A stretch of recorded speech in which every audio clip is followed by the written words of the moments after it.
Hi friends, hello, welcome to my channel. ఇవాళ అయితే నేను పన్నీర్ కర్రీ చూపిస్తున్నాను. చూడండి ఫ్రెండ్స్, నేనైతే ఇలా చేస్తాను పన్నీర్ కర్రీ, కాజు పన్నీర్ కర్రీ. చూడండి ఫ్రెండ్స్, ఫస్ట్ అయితే కొన్ని కాజు కొంచెం నెయ్యి వేసుకొని, నెయ్యి అయినా కొంచెం బటర్ అయినా ఏది ఉంటే అది వేసుకొని కాజు అయితే వేయించి పెట్టుకోవాలి.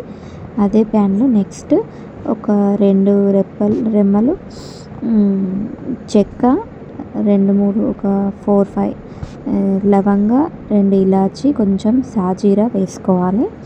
ఇవన్నీ కొంచెం జీడిపప్పు కూడా వేసుకోవాలి. వేసుకున్న తర్వాత ఇవి ఫ్రై అయిన తర్వాత నెక్స్ట్ టమాటోస్ వేసుకోవాలి.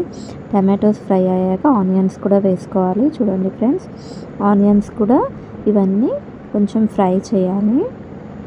చేసిన తర్వాత అందులోనే కొద్దిగా కారం వేయాలి. కొంచెం కారం తగినట్టు వేసుకొని అది కూడా కారం కొంచెం మగ్గాక చూడండి బాగా కలపాలి.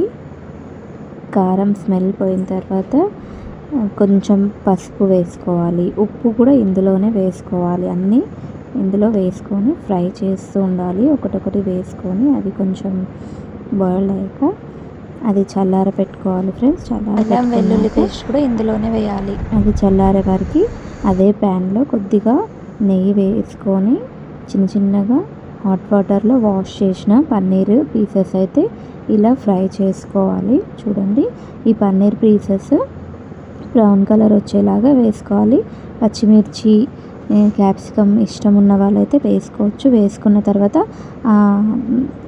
అదంతా టమాటో అదంతా పేస్ట్ లాగా చేసుకొని ఇలా వేసుకొని అందులో పీసెస్ వేసి ఇలా ఫ్రై చేయాలి. లాస్ట్కి అయితే కాజు వేసుకోవాలి friends.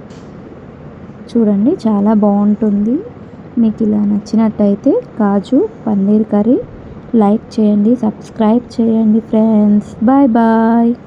Please subscribe to my channel friends.